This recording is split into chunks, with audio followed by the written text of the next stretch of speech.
More Wagner mercenaries are reported to have moved to Belarus as part of the deal brokered by President Alexander Lukashenko to end their mutiny.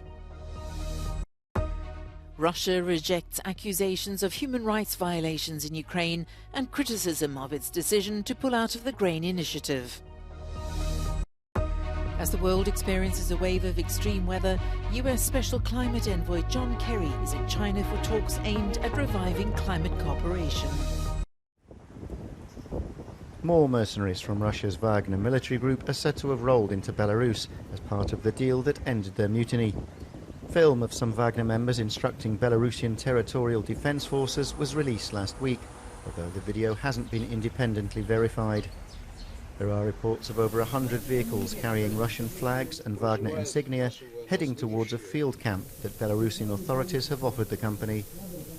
President Alexander Lukashenko, who brokered a deal that ended last month's rebellion launched by Wagner chief Yevgeny Prigozhin, has said that his country's military could benefit from the mercenaries' combat experience. In Russia, Wagner's main base is closing down, according to a report on a Telegram channel linked to the paramilitary group. A post showed a video of flags being lowered at the base, which is located in Russia's Krasnodar region. The base in Molchino is ceasing to exist, was the message, and the group is leaving for new deployment sites, it went on to say. Prigozhin ordered his mercenaries back to their camps after striking a deal to end the rebellion in exchange for an amnesty for him and his men and permission to move to Belarus.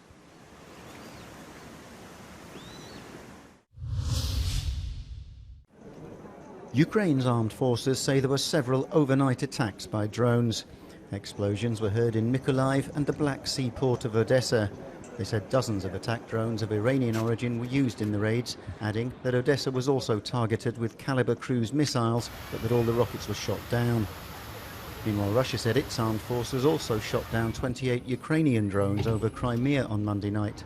Writing on Telegram, the Defense Ministry said 17 were destroyed by air defences, while a further 11 were what it called neutralised and crashed after failing to reach their targets.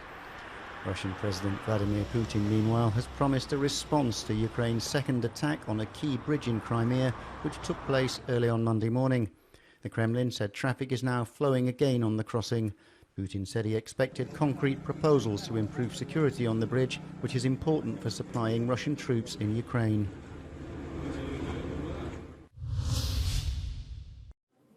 Life in Ukraine remains a living hell. This statement was made during a briefing at the UN Security Council on the ongoing humanitarian crisis in Ukraine 500 days after Russia first invaded. OHCHR has documented a harrowing record of human rights violations, including arbitrary deprivation of life, arbitrary detention and enforced disappearance, torture and ill treatment, and conflict-related sexual violence. And today, in another act of cruelty, Russia suspended its participation in the Black Sea Grain Initiative. This arrangement has brought stability to global food markets and lowered food prices for all. The representative of Switzerland for their statement.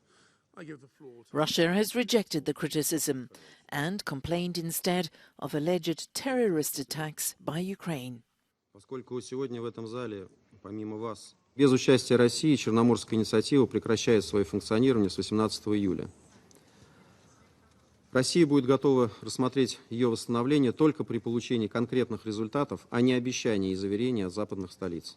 The United Kingdom, which took over the Security Council presidency in July, announced 14 new sanctions in response to what it described as Russia's attempt to destroy Ukraine's national identity through forced deportation of Ukrainian children to Russian-controlled territory.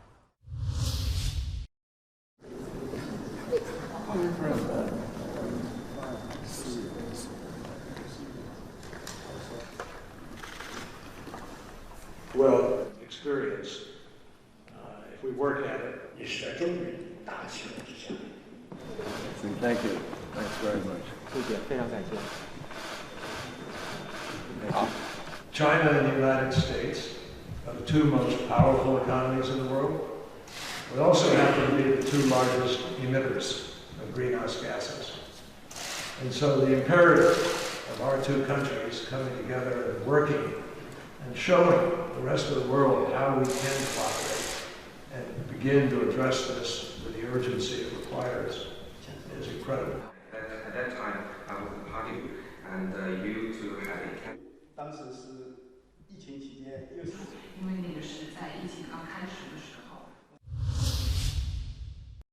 Heat and fire in southern Europe, where some homes have been burned by the wave of wildfires that have hit several countries in the Mediterranean basin. In Greece, strong winds are hampering the work of firefighters who have had to attend to multiple fronts, south, east and west of Athens. 3 towns and a summer camp with more than 900 children have been evacuated. Police have arrested a man suspected of arson. In Spain, the fire that broke out on Saturday on the island of La Palma is gradually weakening, although it has still several active fronts. Authorities estimate that some 3,500 hectares and 20 buildings have been burnt. Most of the 4,000 people who were evacuated on Saturday have already returned to their homes. The heat wave and the risk of fires has also reached Italy, where thermometers could comfortably exceed 40 degrees these days. Police are investigating the origin of the fire that broke out Saturday night at Catania Airport. Authorities have suspended all flights until Wednesday.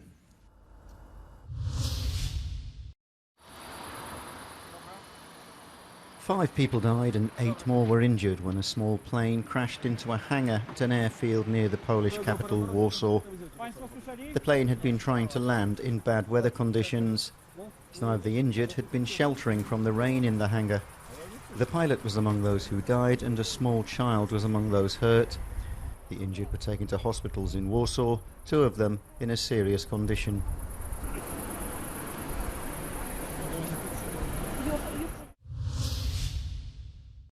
Marine biologists are conducting a massive post-mortem investigation following the mass stranding of some 55 pilot whales on a beach in Scotland's Western Isles on Sunday. It's believed that only one of them made it back into the sea, with the rest dying naturally or being euthanized on welfare grounds. It's the highest number of deaths following a mass stranding of animals in the UK in the last 70 years.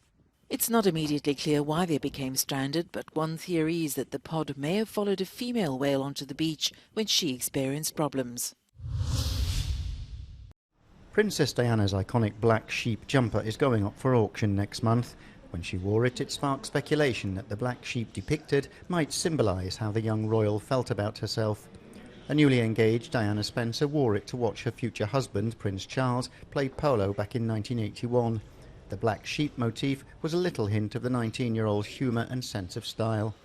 Sotheby's has put an estimate of around €71,000 on the item, but it could go for a lot more. A Diana dress recently went for $533,000.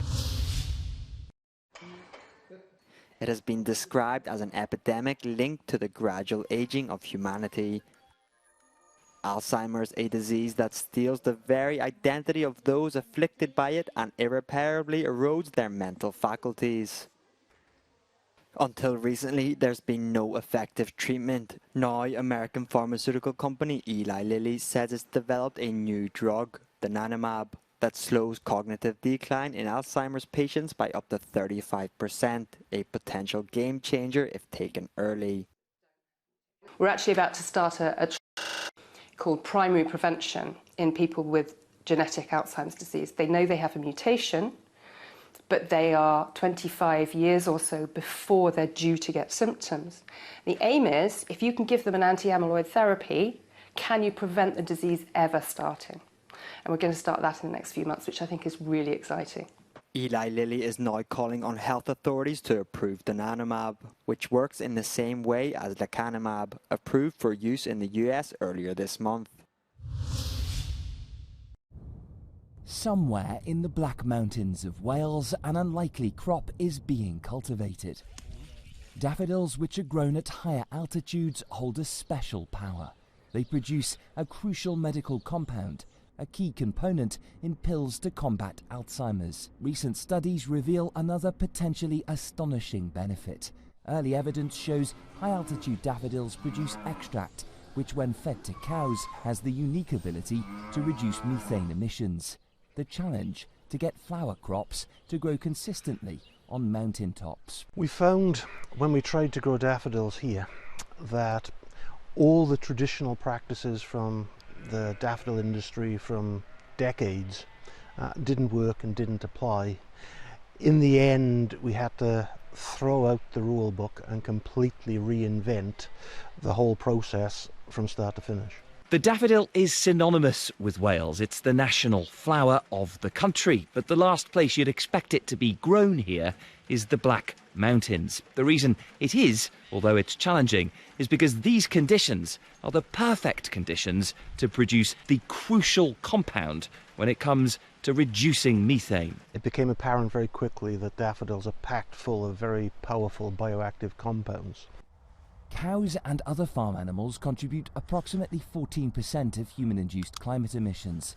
Scientists are hopeful that as well as reducing emissions, daffodil extract can make animal digestive systems more efficient. What we also are expecting to see is an improvement in protein utilisation, which means that we can start looking at animal diets and perhaps reducing some of the protein they're getting in because they're going to get more out of what's being fed. So that's a really promising benefit from this additive. The UK government is now backing a 4-year trial, which, if successful, could have profound implications. It's quite an unreal situation. In front of us now, the potential it could make to change the world on a number of levels. It's incredibly exciting and very scary. While not the only solution to climate change, this trial has the potential to reduce greenhouse gas emissions and help slow down the increasing global temperatures. Luke Hanrahan, Euronews, Wales.